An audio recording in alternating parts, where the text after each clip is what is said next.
So here's your graph of your sine and your cosine functions. They look very similar, don't they? They look like they're almost the same shape. But look at this part in bold, from here to here. So this is your sine. Sine starts at 0, and it ends at a full period. In other words, a full revolution on the unit circle, isn't it, from 0 to 2 pi? Essentially, we've taken the unit circle and we've unwrapped it, and we've put it on the x and changed the x-axis to radian measure, right? And this is what that unit circle looks like for all the sine coordinates, right? So remember all the ordered pairs all around the unit circle? That's what you're seeing along here. But cosine, how is cosine different than sine? If you just look at the period of 2 pi, now they look different, don't they? This looks like an upside down bell curve, right? Or Gaussian. Remember that? And then this one starts at 0. It has a peak here at 1 at pi over 2. It has a low point here at -1 when it hits 3 pi over 2, and it's back at 0 at 2 pi. But for cosine at 0 starts at 1. Its low peak is at pi at -1. Its 0 points are at pi over 2 and 3 pi over 2. And it ends back up at 1 at 2 pi. So it's really this graph shifted over pi over 2, isn't it? If I look at this and this, doesn't that look like cosine up above here, right? So it's the same shape, it's just shifted, that's all. All right, so then we have a couple things we need to pay attention to. So basic information here, your period of sine and cosine is a period of 2 pi. Your horizontal axis, these are mixed up.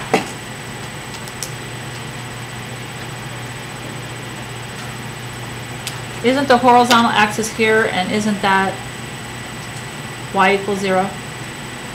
Your vertical axis, x equals 0.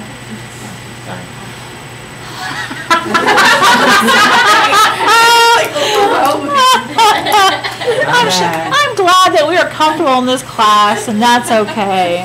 We're such a family. I love it. Well, I like when they tell me. Wouldn't you like to know? Yes. Yeah. See? I don't smell any. And he's not offended by that. It's like telling your brother, put your shoes on. Yeah, I don't. That cracks me up. That so cracks me up. I thought it was something I said. Okay. I'm like, oh, geez, Mrs. Murray, you've mixed them up. Now I can't learn anything. Like, I didn't realize it was that big of a deal. All right. So, see? You're like, wow, she's stressed out. Okay. Oh, and by the way, hi, Caitlin. We miss you. And why are you at Disneyland without us? Just thought I'd let Caitlin know we had a shout out to Caitlin. We forgot Matt. Sorry. Oh, and Omar, we miss you too. Don't mean to miss you, Omar, but hello. Okay, an amplitude is how high or low your graph goes. So the amplitude for this graph, it went as high as 1, right? And as low as -1, but it's an absolute value distance. So it has a distance from the horizontal axis of 1, doesn't it? At its highest and lowest points. And that's what that's saying. And then the key point, this is just one key point. There's actually 5 key points. So your key points for this particular period right here would be 0, pi over 2. So here's 0, here's pi over 2, here's pi, here's 3 pi over 2, and pi, 2 pi. Now notice the range, which is your y values, go from -1 to 1 for sine, and also for -1 to 1 for cosine. Y will never be higher or lower than that unless the amplitude changes. Or there could be a vertical shift. So remember all the vertical and horizontal shifts that we did with our graphs previous to this? And then remember, if we had a coefficient in front of the x, like if we had y equals 4x squared. Remember that? It was supposed to take the parabola and stretch it taller and closer to the y-axis, and I said, just, do your best. I'm not as concerned about that. Well, I will be here. So now we're really going to look at how a number in front might change a vertical stretch, how something might make a horizontal stretch, and how we might physically move something to the right, the left, and up and down. So we have all that going on today. So we're going to take one piece at a time. So let's look at our translations. So this right here, this is the form that your equation is going to take. This is going to be y equals, something could come in front of some number, positive or negative, could come in front of sine or cosine.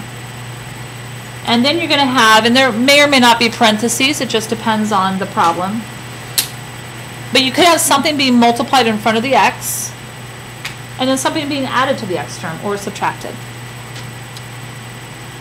And then outside these parentheses, you could be having something added or subtracted. So let's just go based upon our previous knowledge and what we know. And let's just make a guess as to what things are going on here. So this A right here, and this is also important for you. Should we memorize this? Yes, you do have to memorize this. I will not give it to you.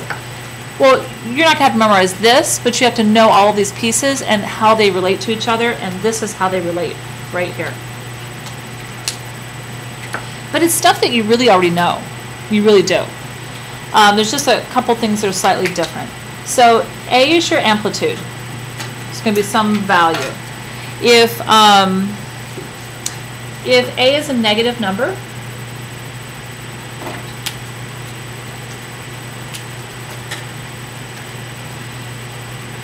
the graph will reflect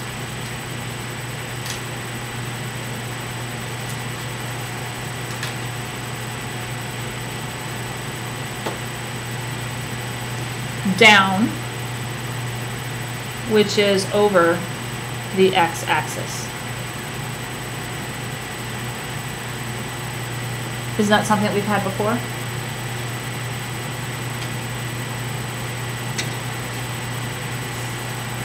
Because if this is negative, it's going to affect the sign of y. It's going to make y positive or negative, and so it'll flip that y. And so the y ends up flipping over that x-axis. All right, so your amplitude, A, right here, this is how high or low your graph is. Right now, the graph is currently as high as 1 or as low as -1, but it has an absolute value difference of 1. It also, if this number changes A other than 1, it will stretch or shrink your graph vertically.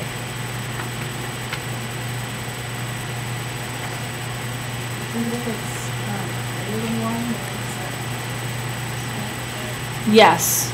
If it's a fraction between 0 and 1, it's going to end up shrinking it. And if it's greater than 1, absolute value-wise, it'll stretch it. The negative just reflects it. And so then we have our period. And your period is going to shrink, because this period right now is 2 pi. But what if the period becomes just pi? You're still going to see the same curve, but it's going to be pushed and shrunk this way. And so this right here is going to tell you if your period changes from 2 pi, and this b in front of the x, we'll always take 2 pi, and whatever's in front of the x, we'll divide it into that 2 pi. And that'll tell us what our period is. We will still have 5 critical or key points. So this will stretch or shrink horizontally. It'll pull it or push it this way, whereas the amplitude pulls it or pushes it this way. And then your vertical change right here is the D. This right here, this is something outside the argument. Remember, I've called this is the argument, inside the argument, and this would be outside the argument. Things outside, didn't it move it up or down on the y-axis? Though that's not new. And then this, inside the argument, didn't it move it right or left along the horizontal axis? So your horizontal change is going to be C. And inside the argument, is it the same sign or opposite sign? Opposite sign, and outside, same sign. So that hasn't changed, so that's good, right? All right, so then we're going to just write again here, just so I can emphasize it, that the normal period, this is your normal period. So if the period doesn't change, and the only way the period will change is if there's something in front of x, if there's a b. So your normal period of 2 pi is, and we're going to have to know that because our key points are going to change depending upon b. So again, we've got 0, pi over 2, pi, 3 pi over 2, and 2 pi. Well, as you would go through it, you'll see. Because b is going to change the period.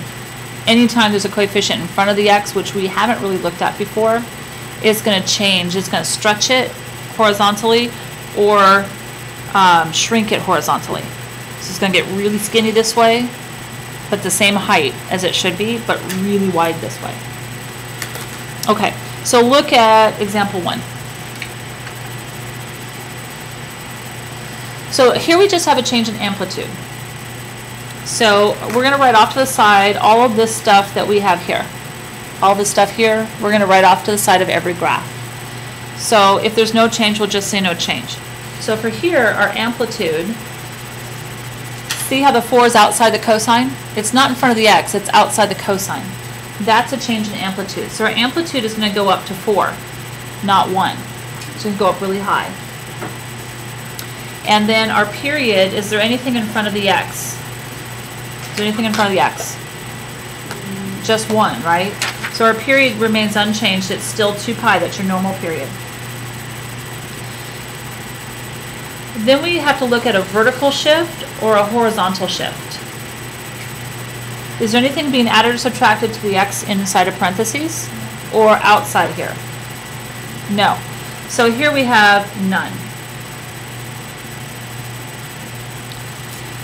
And since there's no horizontal shift, because that's what's going to change your key points, then our key points remain the same. So key points are still 0, pi over 2, pi, 3 pi over 2, and 2 pi. So that helps us draw our graph. So I'm going to draw my graph, and I'm going to go out. So this is 0, here's pi over 2. I'm only going to label every other one, because it should be understood that this is pi over 2 and that's 3 pi over 2. But because my amplitude has to go up to 4, I'm going to mark my vertical axis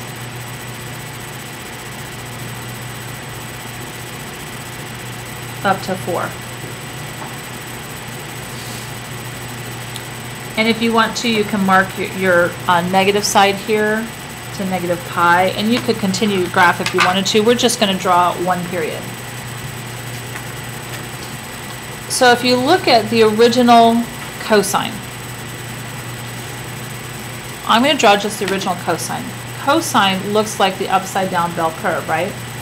So doesn't it start at 1? And I'm going to put the key points here, and then we're just going to draw and connect them. So it starts here at 1, right? So look up here. Starts here at 1. At pi over 2, it hits 0, right? Then at pi, it hits negative 1. So at pi over 2, it hits 0. At pi, it hit negative 1, goes back to 0, and at 2 pi, it goes back up to 1. So isn't this the normal period of a cosine curve? Now it looks different than the one above because haven't I shrunk this right here? Does that make sense? The dotted line means that's not the answer to the graph, right? But I just want you to see how it changes. If my amplitude is 4, instead of being at 1, I need to be at 4.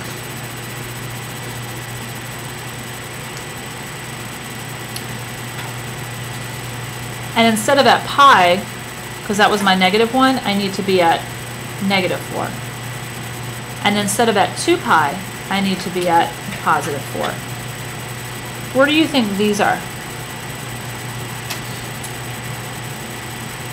Anytime you have your points at 0, they won't change. So this remains at pi over 2, it remains at 0, and at 3 pi over 2, it remains at 0. And so the actual graph looks like this. Try to make it curved and not straight segments. So did it get stretched? Yeah.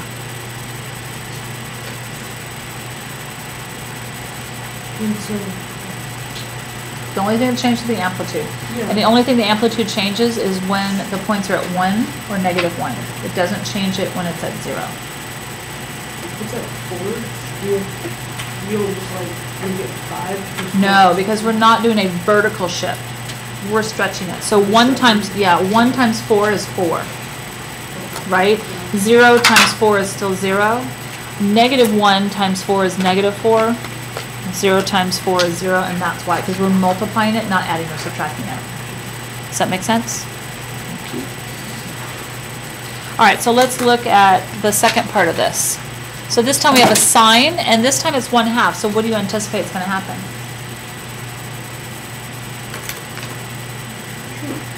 It should be shrunk, right?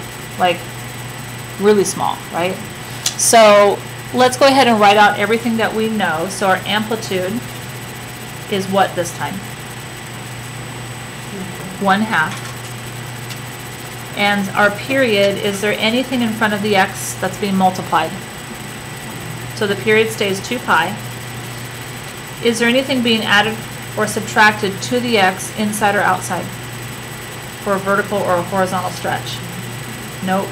So again, we have none. Pretty soon we'll have a lot of that stuff in there. So therefore the key points have not changed. My key points are 0, pi over 2, pi, 3 pi over 2, and 2 pi. So the key points are how I'm going to label my graph. So I've got 1, 2, 3, 4. I'm going to only label every other key point. And if you want to go on the negative side, feel free. This time, since my amplitude is 1/2, I only really need to go up to, I could make this 1 and 2 if I wanted to. And then I'm going to make this a 1/2 and a 1/2. So if this is 1 and 2, I just put the extra hash marks in there for the 1/2. So if I were you, just so you have a visual representation, we're going to graph the original sine function. So original sine function at its key points, doesn't it start at 0, 0? Right? If you look above at pi over 2, isn't it at 1? It goes back down to 0 at pi. It goes down to -1 at 3 pi over 2, and back up to 0 at 2 pi. So the sine curve looks like a little S. You don't have to put in the original for your answers, but it's nice to look at. So now the amplitude, I'm going to take a 1/2 and essentially multiply a 1/2 to each of the y values of these points. So a 1/2 times 0 is still 0. So at 0, 0, the point doesn't change. But 1 times a 1/2 is a 1/2, isn't it? So it brings that point down to there. 0 times a 1/2 is still 0. At 3 pi over 2, we're at -1. So -1 times a 1/2 is -1/2. And then back up to 0, it doesn't change. So all it does is shrink it vertically. Oh, I don't want that dotted. I want that solid. And it does keep going, and it does keep going. And if you wanted to continue, you could, but you're only responsible for one period of graphing. All right, so questions on that? Are you okay with the amplitude now? Because I'm going to add to it. What is the fourth or the third point on the graph? The third point is 3 pi over 2. Okay. Is that what you're looking for? Yeah, but like on the graph. What do you mean third point? This one here? Yeah, for the original. No, Oh, for the original is negative. It's at -1. I'm a little off. So Okay. it should be at -1. Okay. All right, so look at example 2. This time what's happening? What's happening? Okay, x is being divided by 2, which is really no different If I were to rewrite this, couldn't I rewrite this as y equals the sine of 1/2 x? Why would I want to write it that way? Isn't there something now being multiplied? Oops, now it's all blotched up. But isn't there something being multiplied to the x? It's really 1/2, isn't it? Isn't that b? Doesn't b change the period? Ah, so let's see how we change the period. Is there anything else going on? No amplitude this time, right? So the amplitude hasn't changed. Isn't it still 1? Because in front of the sign is 1. So amplitude is still 1. That hasn't changed. But our period has changed. The minute you have something in front of your x, it's changed. So we're going to take our normal period of 2 pi, and we are going to divide it, because remember over here, don't you take the period and divide it by b to get the change in period? So that's why I'm doing what I'm going to do. So I'm going to take 2 pi, the normal period, and I'm going to divide it by 1/2. Not 2, 1/2. How do you do 2 divided by 1/2? This is 2 pi. Instead of division, you do multiplication by, what's the reciprocal of 1/2? 2, which is 4 pi. Oh. Now the period has stretched to 4 pi. Huh. Is there any vertical or horizontal stretch? Nothing being added or subtracted to the x or the y, or the x inside or outside, right? So this is still none. Key points. Well, our key points must have changed. I still have 5 key points. So if my period is now 4 pi, to get my key points, I want to take that 4 pi right here and divide it by, and go back and look at a normal period. How many sections are there in a normal period? From here to here. I know there's 5 points, but how many sections are there? 1, 2, 3, 4. So don't I want to take my new period and divide it into fourths?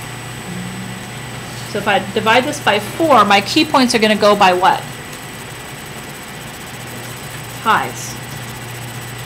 So instead of 0, so I'm going to take my original point of 0. Well, I still have 0, right? But I'm going to go by pi's. So I still start at 0, but instead of pi over 2, I have to count by pi. So I've got 0 pi, 2 pi, 3 pi, and 4 pi. Is that 5 points? Yeah. So that's how I'm going to partition this out by pi's. It still kind of looks the same because I'm going to label every other. So this is 2 pi and this is 4 pi. And if I go on the negative side, this is negative 2 pi. So our scale is going to actually stretch horizontally our graph anyway, just by the nature of we only have so much room. Since my amplitude hasn't changed, I'm just going to put a 1 here and a negative 1 here. That's not going to change. The only thing that's changed is the period. The way we partitioned it, it's still going to look pretty much the same as the original graph, but my distances are actually shorter. If I used it on the same scale, wouldn't it have stretched it out longer? Yeah. All right, so my graph, because it's sine, starts at 0. At the next one, didn't it go up 1, and then down to 0, down to negative 1, and then up to 0, making that S curve, right?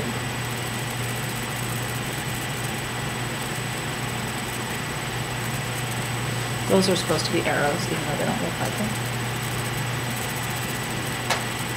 So all that changed was a period. The next period is interesting. What's in front of x this time? Pi. Is there an amplitude? Nope. What's the amp? Not none, but 1, right? Our period, our normal period is 2 pi. But we're going to divide it by what? by pi, because that's what's in front of x. So we divide it by pi, the pi's cancel, and what do I get for my period? Oh, 2. There's no pi in our period this time. So we're going to adjust our key points based upon our new period, so I'll show you how that works in a minute.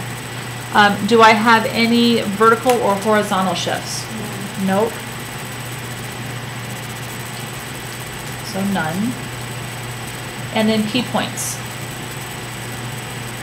So to get your key points, you want to take your current new period, which in our case here is 2. And we're going to divide it by fourths, because our period always gets divided into fourths, always. Don't I get 1/2? So this time I want to start at 0 again, because I'm always starting at 0 unless I have a horizontal shift, which we haven't done that yet. And I want to count by halves. 1/2, 1, 3 halves, 2. This one happens to look very similar to our normal key points, but the pi is missing, right? So we're going to partition off this into fourths and label every other one. So this is 0, 1, and 2. No pi's.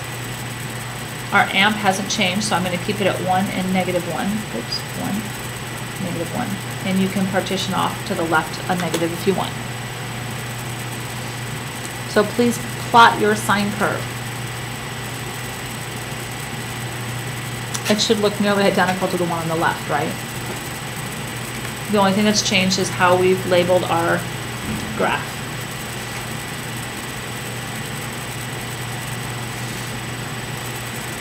The more of these that you do, the better you get at them. It's just a pattern you're following.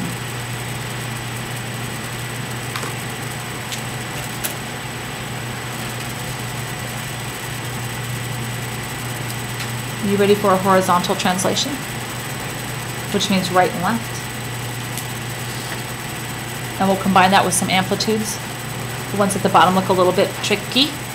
All right, so we'll get through as many of these as we can. I'm trying to get through to example 4, but we'll see. Okay, so horizontal translation requires a little bit of effort on our part. So let's talk about our amplitude. Is there an amplitude other than 1? What's in front of the sign? 1. So our amplitude's 1. Our period. Is there anything in front of the x? No. So our period is the same normal 2 pi. Ooh, right?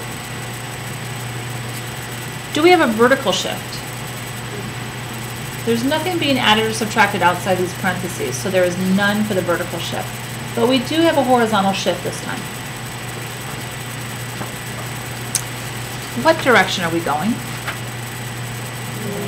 with this here? Left what? Pi. That's right. So we're going to go left pi. We're going to take the same exact graph because there's no amplitude, nothing. We're just going to shift it to the left a whole pi. Now you can do that using the original graph and just shifting the points a whole pi. So we're going to do it both ways, but I'm also going to show you algebraically how to know where the points lie, because you still have to list your key points. You can go back and do it backwards, but I'm going to show it to you both ways. So our key points.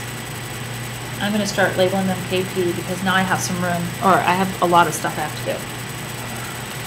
All right, so for here,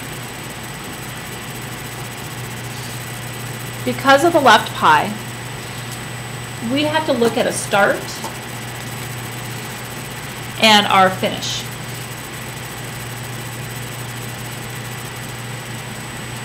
Where do we normally start our first key point at?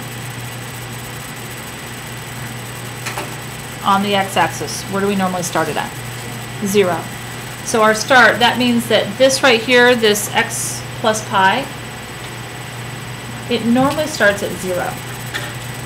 And where does it normally finish? At 2 pi, right? So our finish for our x plus pi normally finishes at 2 pi. But now that we have a shift to the left, solve this for x. What do you get? What does x equal? Negative pi. Does that make sense if we shift to the left a whole pi that we get to negative pi? And then solve this for pi. What's subtract pi from both sides? Or solve this for x, subtract pi from both sides. Where's our finish going to be at? What's 2 pi minus pi? Just pi. So you know where you start and you know where you finish. So I still have an interval of 2 pi that I'm dividing by fourths. Don't I still go by half pi's?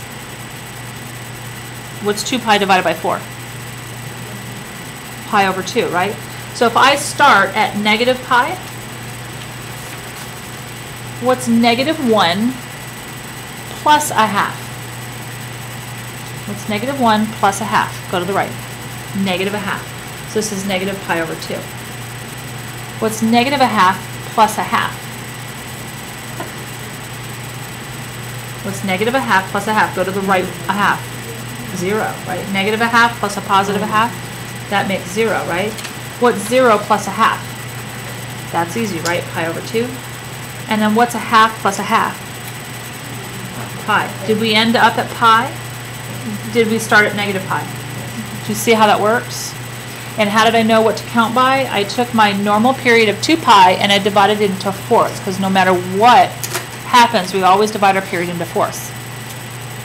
So I can map this out, but this time I'm going to the left, right? So this is negative, and I'm going to label only every other. Negative pi, this is 0, positive pi, and 2 pi. Our amplitude hasn't changed, so I'm going to leave this at 1 and negative 1. And just to show you, this is the original sign. 0, 1, 0, negative 1, 0. So this is the original, right? If I were to just have done that and not done any of the math and none of this, for this problem it's kind of simple enough that I could have just gone, oh, to the left 1 pi and plotted a point, right? And then to the left 1 pi, so here's a half, here's another half, and plotted a point. Take this to the left a whole pi, so I have to always jumping 2 on my graph because my graph is going by half pi's. And then here go to the left 2. And then here to the left 2. Isn't that what we did on our previous graphs when you were having trouble figuring out the math behind the translations? Or you can just do it algebraically and then connect your points.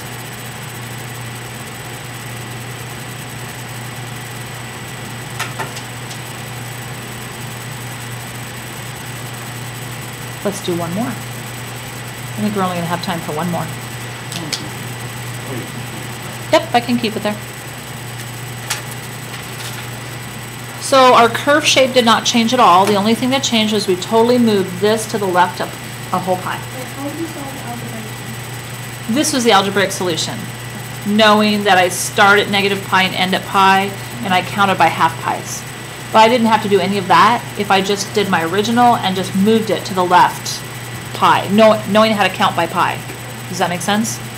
So for this particular problem, you can get away with that. You can't always get away with it. So that's why I started on a simple one to show you algebraically how we might do it. So let's look at the second one. Do we have an amplitude this time? Yes, we do. So what's our amp this time? So we have to worry about an amp now, right? Amp is 2. Is there anything in front of the x? Nope, so I still have a normal period of 2 pi. Do I have a vertical shift? Anything outside being added or subtracted? Nope. So that's none. Do I have a horizontal shift? What? Left pi again, right? So don't I have this, oh, but this is cosine, right? I don't have the same graph as the previous one. So I have to find my key points. The key points aren't going to, the amplitude isn't going to affect my key points. So the fact that I'm going left pi, isn't it the same key points as I had the previous one? All right, so I'm going to keep those key points of negative pi over 2, and 0, pi over 2, and pi, because the amp doesn't affect those. So partition your graph out, and make sure you go to the left, negative pi, But this time, because my amp is 2, I need to make sure I go as high as 2 and as low as -2 on my vertical scale. Abby? I don't understand how are you basically just dropping the same as the design, although I mean it's different because of the amp. It's different because the amp and the shape is different because sine would have started here, whereas cosine starts here. Does that make sense? So my original cosine would have looked like this. It would have had a point at 1, here it would have hit 0, here it would have had a point at -1, 0, and at 1. So this is your normal, according to our graph here, cosine, right? But we're going to stretch it too, and we're going to shift it. So this, what's 1 times 2? 2. So it goes up 2, but I'm also shifting it to the left up high, right? I started here, I multiplied by 2 because that's my amp. So I got up here, but then I shifted to the left pi. So I had to make 2 jumps because I'm going by half pies. This one's 0. What's 0 times 2? 0, so it does not move up or down. But it does go to the left 2, doesn't it? What is -1 times 2? So we're going to go down to -2, but I still have to move left pi, so it shifts 2 places, right? This is 0. What's 2 times 0? 0, but shift to the left 2. And then this is at 1. What's 1 times 2? 2, so it goes up 2, but to the left pi. So this is my actual graph of this. Now you are welcome, oh I missed a spot, but you know, you get the picture. You're welcome to check it on your calculator, but your calculator has to be in radians for it to graph this. And your window, you'll have to adjust and put your window into radians because otherwise it'll put into decimal equivalency. So be wary when you check it on your calculator because your calculator might stretch it or shrink it. It doesn't quite look the same, right? All right, so here's my suggestion. Your homework, I've given you some problems that we haven't quite done yet. So only do the ones that you're clear on. I'm not going to take a grade for tomorrow's, but I do want you to try some of them. And on ones that you're pretty sure that I haven't covered, just hold off on it. And we'll definitely cover all of it tomorrow, okay?